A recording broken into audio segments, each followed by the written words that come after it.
Till now, we have learned about ways to differentiate a male skull from female skull, a male mandible from female mandible. We also learned about the Wolff's Law and the Krogman rule.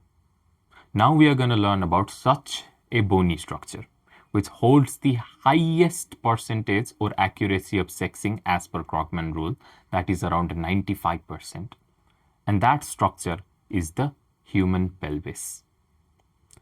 The human pelvis is morphologically as well as morphometrically different as per the sex. And the morphological difference is because of such a unique feature that is held only by females. And that is the females or a woman's ability to give birth. Due to this unique and precious ability of a woman to give birth, the pelvis of a woman is morphologically modified and characteristic to that of a male pelvis. So let's see exactly what differences lies that makes a female pelvis unique and different from a male pelvis. On the left, I have the male pelvis, and on the right, I have the female pelvis. Again, on the left, the male pelvis, and on the right, the female pelvis. In general, the male pelvis is larger, thicker, heavier, and stronger, while the female pelvis is thinner and lighter. The pelvis, be it male or female, is made up of 4 bones, 1 sacrum, 1 coccyx, and a pair of os coxa. Each os coxa is made up of fusion of 3 bones, that is ilium, ischium, and pubis. I repeat, the combination of ilium, ischium, and pubis. In male pelvis, the ilium is vertical, while in female pelvis, the ilium is flaring outward. Due to the vertical ilium, the pelvis in male is deeper but narrower. It is deeper but narrower, giving it a deep funnel shape. In female, since the ilium is flaring outward, it is broader but shallower. It is broader but shallower, giving it a flat bowel shape. Due to the broadness of the pelvis, the female, they are able to accommodate the baby. Since the ilium is vertical in male, the iliac fossa is also deeper in male. Since the ilium is flaring outward in female, so the iliac fossa is also shallower in female. Then, if you compare the pelvic inlet, which is nothing but the window which separates the superior false pelvic cavity from inferior true pelvic cavity. So this is the pelvic inlet. So due to the inward protruding sacral promontory, I repeat, due to the inward protruding sacral promontory, the pelvic inlet is heart-shaped in male. It is heart-shaped in male. But in female, since the sacral promontory is not protruding inward, the pelvic inlet is large and round. It is large and round. The margin of the pelvic inlet or the pelvic brim, it is rough in male. It is smooth in female, allowing for a smooth delivery.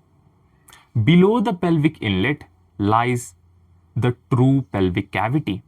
And the true pelvic cavity, it is narrow and funnel shaped in male, while it is much broad and spacious in female.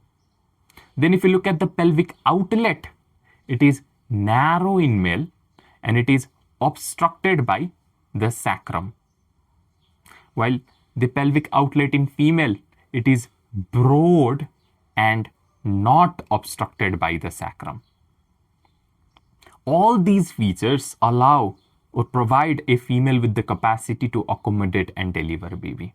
The flaring out of the ilium increases the broadness of the pelvis.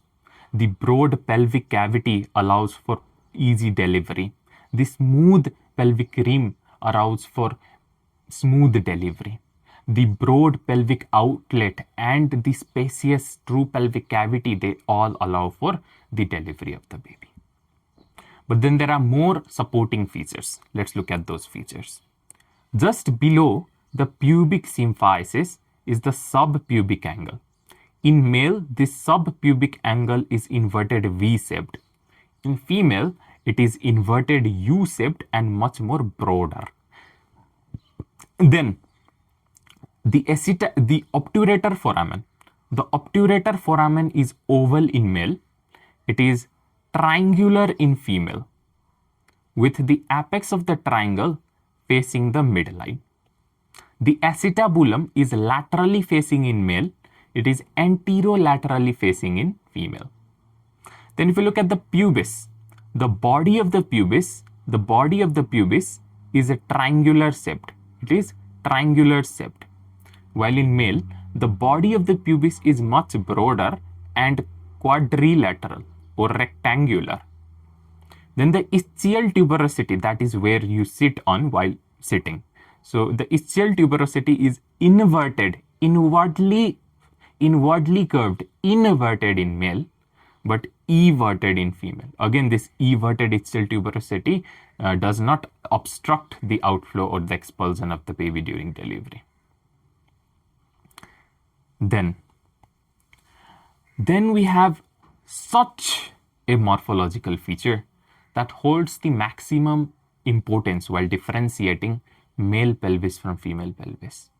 And that morphology is the greater sciatic notch. Why? All these differences and modifications occur in female pelvis due to release of estrogen after puberty, making the female pelvis adaptive to accommodation of baby and delivery of baby. So these are all for adaptation towards the female's natural physiological process, that is the process of making baby and delivering baby. But greater sciatic notch has such a difference which is present even before puberty. Not before puberty, even in fetus itself. So if you were somehow provided with two pelvis, a male fetal pelvis and a female fetal pelvis, then you would be able to differentiate them on the basis of just the greater sciatic notch. So let's see what exactly that difference is. So if you look at the greater sciatic notch in male pelvis and compare that with the greater sciatic notch in female pelvis, which is present right here, the greater sciatic notch is deeper and narrower in male. It is much broader and shallower in female. And if you carry out the thumb test, what is the thumb test? In thumb test, what you simply do is insert your thumb inside the greater sciatic notch and try to wriggle it. In male, since there is no space, since the greater sciatic notch is narrow, you are unable to wriggle or move the thumb. But in female greater sciatic notch, there is enough space for you to move the thumb along the margin of the greater sciatic notch. So that's the thumb test, differentiating male and female greater sciatic notch. Then there's pre-auricular sulcus. Pre-auricular sulcus, it is not present or very little developed in male, but it is well prominent in female and even more prominent in female that have given birth. And finally, there's such a feature that allows you to differentiate nulliparous or women who has given delivery to a single baby from a woman who is multiparous, who has given delivery to multiple babies. And that feature is the presence of parturition pits on the posterior surface of pubic bone. A woman who has given delivery to multiple babies has parturition pits on the posterior surface of pubic bone. So those were the morphological differences between male pelvis and female pelvis. There are morphometric differences as well. But before getting into the morphometric differences, let's revise the morphologic differences first. The male pelvis is larger, thicker, tougher. The female pelvis is thinner and lighter. The male pelvis, it is deep funnel shape due to the vertical ilium. The female pelvis is flat bowel shape due to flaring out of the ilium. The iliac fossa is deeper in male pelvis. It is shallower in female pelvis. The pelvic inlet, it is heart shaped in male pelvis. It is round in female pelvis. The pelvic brim, it is rough in male pelvis, it is smooth in female pelvis. The true pelvis, it is funnel shaped in male pelvis, it is broad in female pelvis. The pelvic outlet, it is narrow and obstructed by sacrum in male pelvis, it is broad and not obstructed by sacrum in female pelvis. The subpubic angle, it is inverted V-shaped in male pelvis, it is inverted U-shaped in female pelvis. The obturator foramen is oval in male pelvis and it is triangular with the apex of the triangle facing the midline in female pelvis. The acetabulum is laterally facing in male pelvis, it is anterolaterally facing in female pelvis. The body of the pubis is triangular in male pelvis, it is larger and quadrilateral in female pelvis. The ischial tuberosity is inverted in male pelvis, it is everted in female pelvis. The greater sciatic notch, it is narrow and deeper in male pelvis and the thumb is unable to wriggle when you carry out the thumb test, while it is shallow and broader in female pelvis and the thumb is able to wriggle when you carry out the thumb test. The preauricular sulcus, it is not present or less developed in male pelvis, it is prominent in female pelvis and even more prominent in female who have given birth. Behind, on the posterior surface of the pubic bone, there are multiple parturition pits in a woman who has given birth to multiple babies.